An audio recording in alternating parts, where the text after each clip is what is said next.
Hello बच्चों। यहां लिखा गया है ball of mass m moving with speed u undergoes head on elastic collision with a ball of mass nm initially at rest.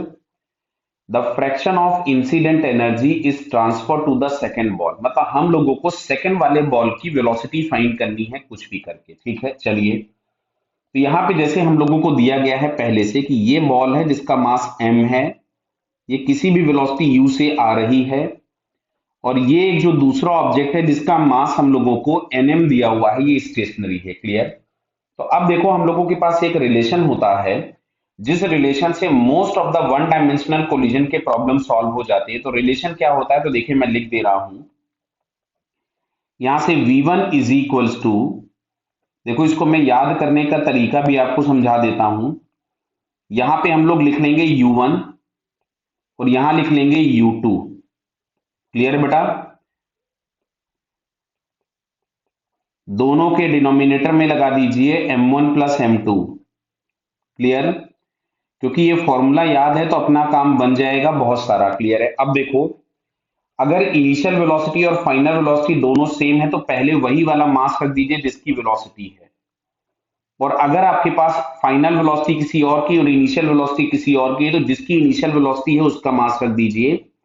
मतलब यहां पे आ गया m2 प्लस m2, और इन सभी जगहों पर e लगा दीजिए। यहां पे अगर कोलिजन इलास्टिक दिया है जैसे कि इस क्वेश्चन में, तो ई की जगह 1 हो जाएगा। सिमिलरली अगर हम यहाँ पे V2 लिखें तो देखिए सेम मेथड से मैं लिख रहा हूं V2 भी, ध्यान से देखते जाइएगा।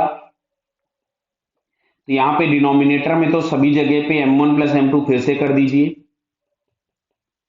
अब मैंने क्या बोला, इनिशियल वेलोसिटी और फाइनल वेलोसिटी अगर सेम है तो जो जिसका है उसका मास रख दीजिए, तो m1 minus m2 minus em1।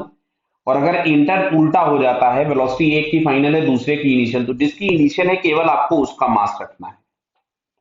Clear. तो अभी फिलहाल हम लोग इंटरेस्टेड हैं कि कोलिजन के बाद ये वाला जो मास m है ये किसी वेलोसिटी v1 से जाएगा, और ये वाला जो हम लोगों के पास nm है ये किसी वेलोसिटी v2 से जाएगा।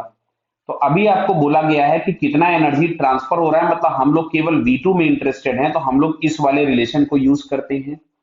तो अब अगर हम यहां से देखें तो m1 की जगह तो हमने m ले लिया, m2 की जगह हमने nm ले लिया, u1 की जगह पे u हो गया और u2 की जगह पे 0 हो गया। दिख रहा है ना आपको, दूसरा वाला ऑब्जेक्ट इनिशियली रेस्ट पे था।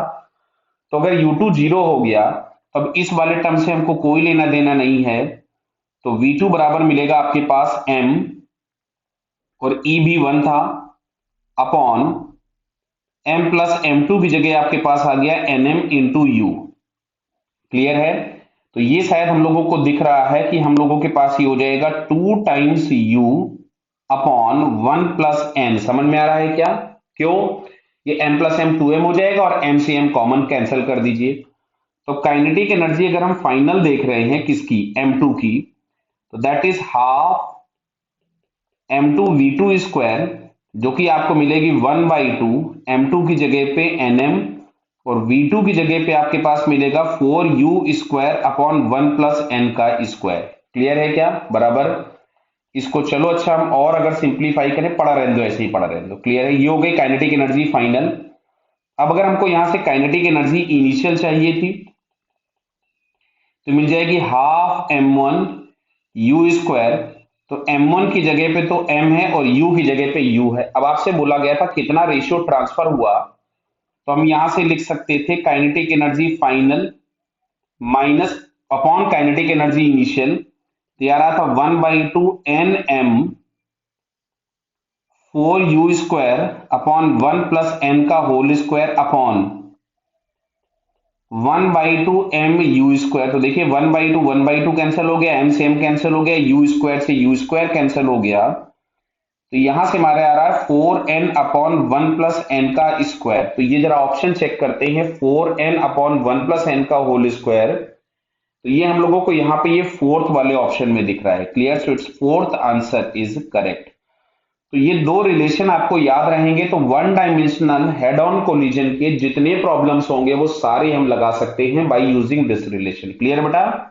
Okay, all the best.